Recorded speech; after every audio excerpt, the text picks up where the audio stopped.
It's 1966, England has just won the World Cup, Star Trek has had its debut on American TV, and Fiat released this, the very unassuming but hugely significant 124.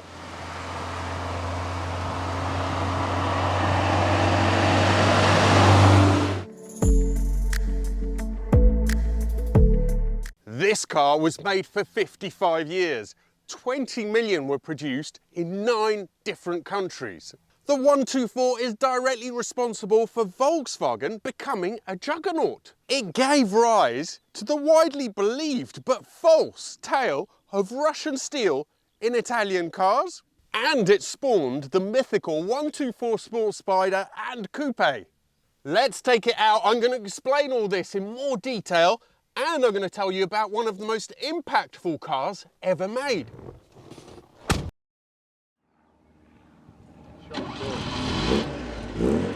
God, I love this. The moment that engine switches on, you absolutely know that this is an Italian, well, a Fiat 4-cylinder. Now, to understand why this gave rise to the behemoth that is modern VW, you have to understand how good this was when it was launched. In '66, it came with disc brakes all round. It was hugely spacious, well designed. It came with coil springs at the back, an all synchromesh gearbox, and incredibly rack and pinion steering. Now, most of these things didn't exist on sports cars at that time, let alone on a lowly family car. And the last thing was, so a really series of peppy, powerful but frugal 4-cylinder engines.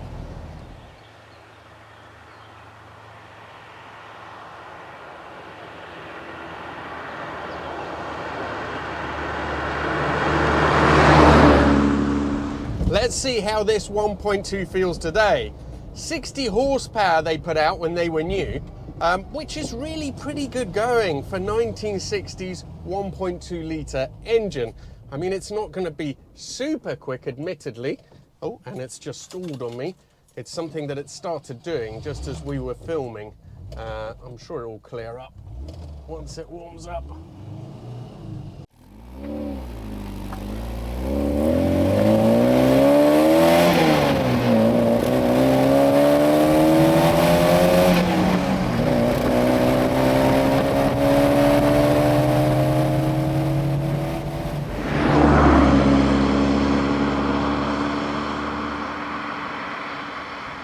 So not much horsepower there really, but it's another one of those Italian engines of this time which is just so eager to please. I've driven quite a few cars of this era, and I think the standout thing of the 124 is just how lovely the steering is.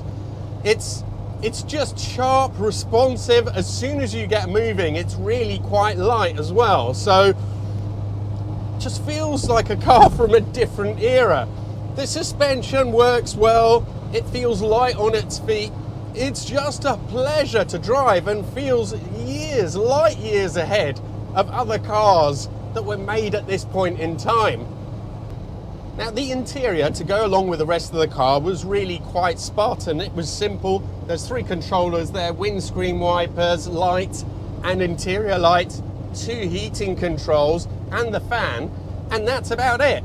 You have the old style rectangular speedo which goes up optimistically on this car to 160 kilometers an hour.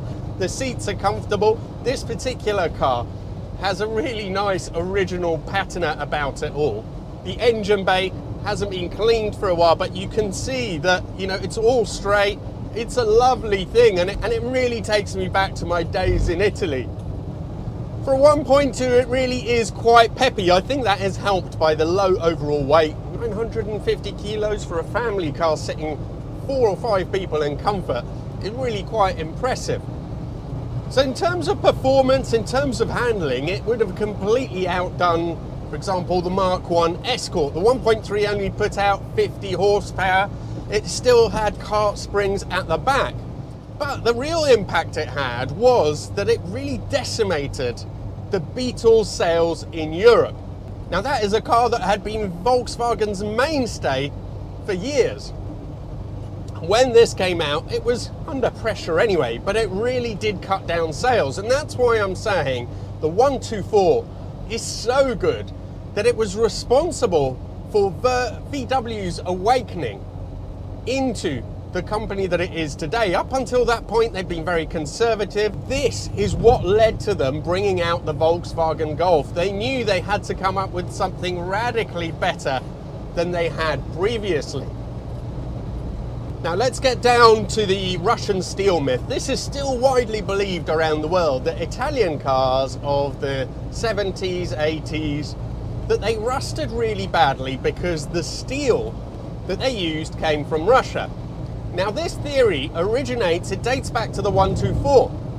This was made in several different countries. It was made in Italy, it was made in Spain under FIAT, it was made in Bulgaria, it was even made in India. It was sold as the Premier 118, where it was on sale as recently as 2021.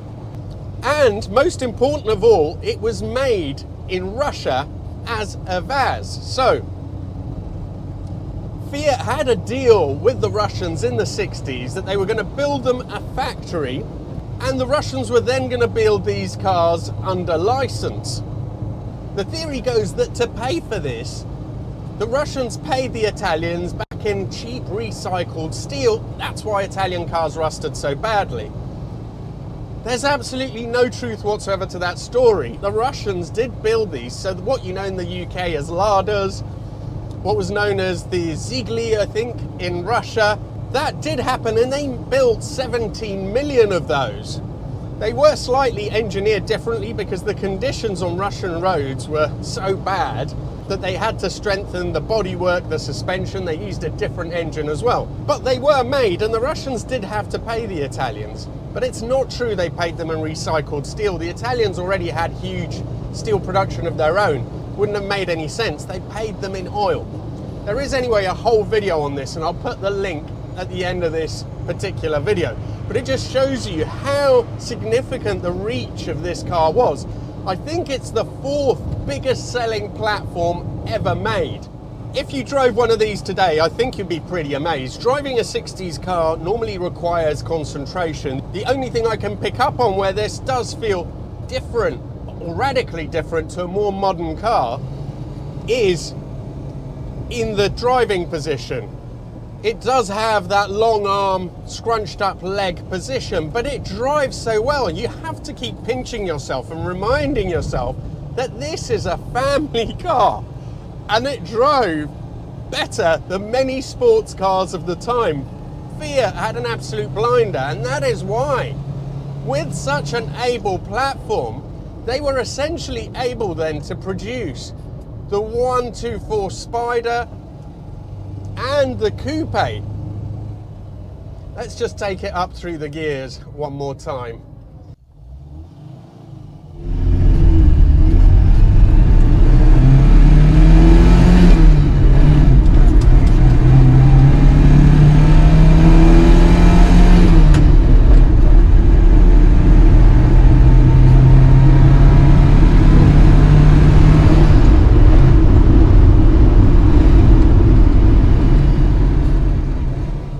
Change is really lovely and snappy. You have that long lever, but it's got that clickety click feel that you probably expect from a sports car, but it's nice and light as well, and it encourages you to push it. It makes it so lovable that it just gives you everything. It's so much more, this car, than the sum of its parts. You know, it's just a 1.2, it's an old design. It really shouldn't be this good, and the performance has surprised me. You know, it really isn't as slow as you would think. You do have to rev it, but then it comes on cam and it just sounds lovely. The 1.2 litre, I think, was still designed by Lampredi, but it is different to the famous twin cam that you had in the 124 Spider, and then later on also in the Coupe and loads of other sort of Fiat cars. So it's still a push rod engine, but you know, it just feels so lovely and zingy. Now we're cruising at 50 here, and it feels entirely happy.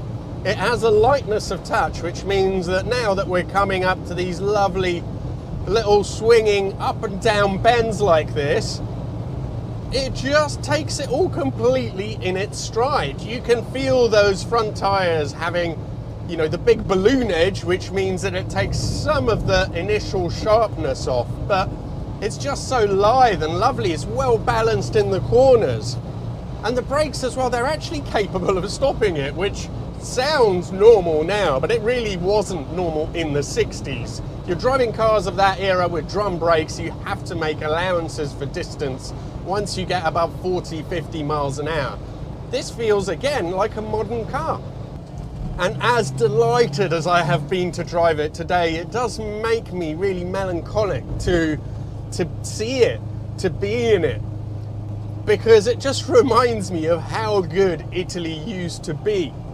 You know, we were making cars that were at the absolute peak, and they were brilliant cars. They were well engineered, and to be honest, people talk about rust. Yeah, maybe the rust protection would have been worse on one of these than a Volvo or whatever, but similar cars of their time, they all rusted.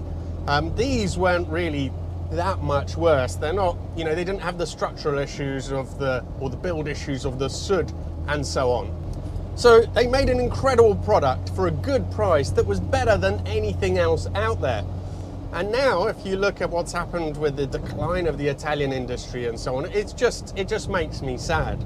Now, if you've enjoyed this video, do check out that story about the Italian steel, because it's really interesting to see the real reason why Italian cars rusted at the time. I also recently did a video on a 124 Coupe.